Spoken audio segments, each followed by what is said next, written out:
Guys, আপোনালোকৰ কি খবৰ? ভালনে? আৰু ভাল বুলি আশা কৰিছোঁ চবৰে, আৰু ভগৱানে চবকে ভালে ৰাখক।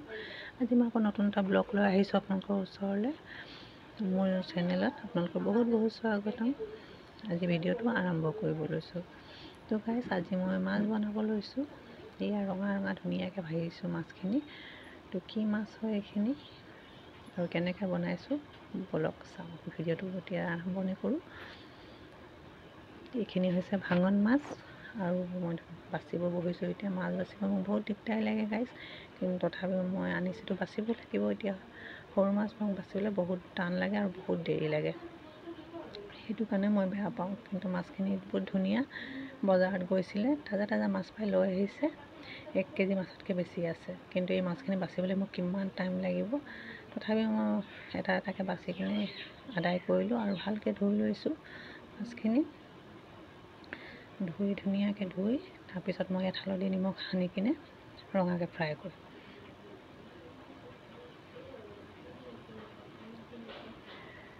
যেনেকৈ এনেকুৱা মাছ খাই মই বহুত ভাল পাওঁ। অকল বাচিব অলপ কষ্ট লাগে, কিন্তু খাই বহুত ভাল লাগে। আৰু মই মাছ সদায় সৰিয়হ দি বনাওঁ যিকোনো মাছ। আপোনালোকে কেনেকৈ বনায় কমেণ্টত জনাব। যিখিনি সৰিয়হ মই অলপ তিয়াই থ'ম এতিয়া কোমলিবৰ কাৰণে। অলপমান গৰম পানী দি দিম, আৰু গৰম পানী দিলে সোনকালে কোমলি যাব, সোনকালে পিচাব। মোৰ মিক্সিটো বেয়া হৈ থাকিলে এতিয়া মই হাতেৰে পিচিব লাগিব। মই এফুটা নহৰু দিছোঁ, আৰু সৰিয়হ আৰু নহৰুখিনি মিলাই মই পিচিম।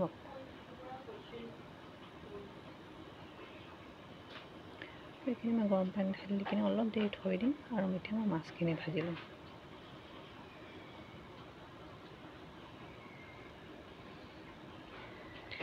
আৰু মই তেলখিনি একেবাৰতে দিওঁ, একেবাৰে তেলখিনি গৰম হৈ গ'লে মাছখিনি ভাজিব ভাল হয়।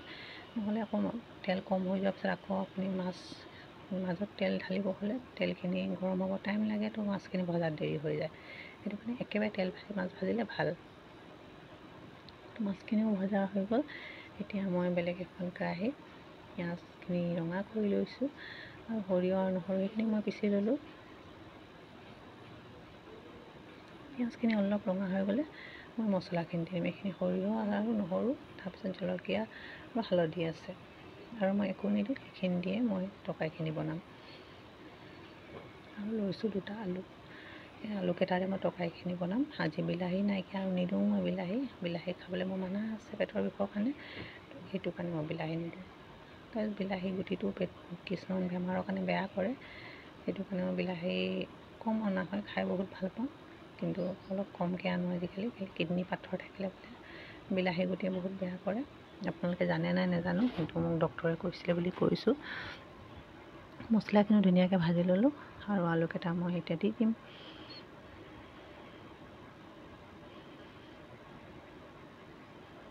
ইমান ধুনীয়া দেখাইছে মছলাখিনি ধুনীয়াকৈ মজাই লোৱাৰ পিছতহে আলু দিওঁ। মছলাখিনি মজোৱাতে সোৱাদটো ওলায়, এনেই দি দিলে ভাল নালাগে। আৰু এতিয়া আলুখিনি মই অকণ ভাজি ল'ম, আৰু ভজাৰ পিছত তাৰপিছত মই অলপ পানী দিম সিজিবলৈ।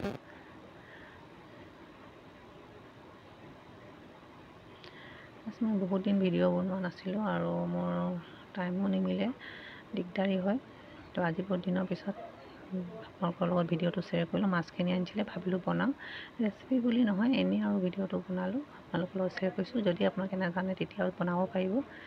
আৰু মাছখিনিত মই এটা শ'ল মাছ আছিলে তৰকাৰীখিনিত, সেই শ'ল মাছটোও দি দিছোঁ, আৰু লগতে মই ভাঙন মাছখিনি একেবাৰে চব মিক্স কৰি দিছোঁ, আৰু খিচিৰি কৰি দিছোঁ আজি। ধুনীয়াকৈ মজি গ'ল, আলু সিজি গ'ল। এতিয়া মই ইয়াত মাছকেইটা দিম, আৰু তাৰপিছত অলপমান পানী দি দিম।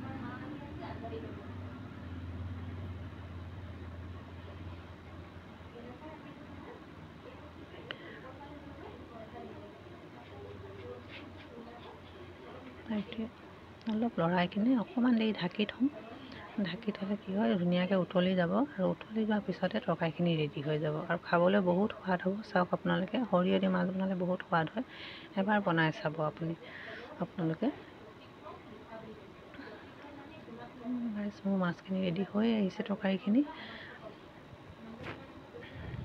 মোৰ ভিডিঅ'টো চাই কেনেকৈ লাগিলে, ভাল লাগিলে বেয়া লাগিলে, হৈছেনে নাই কমেণ্টত জনাব। আৰু গাইজ বেলেগ এটা ব্লগ লৈ আকৌ আহিম। আজিলৈ সামৰিছোঁ, বাই গাইজ।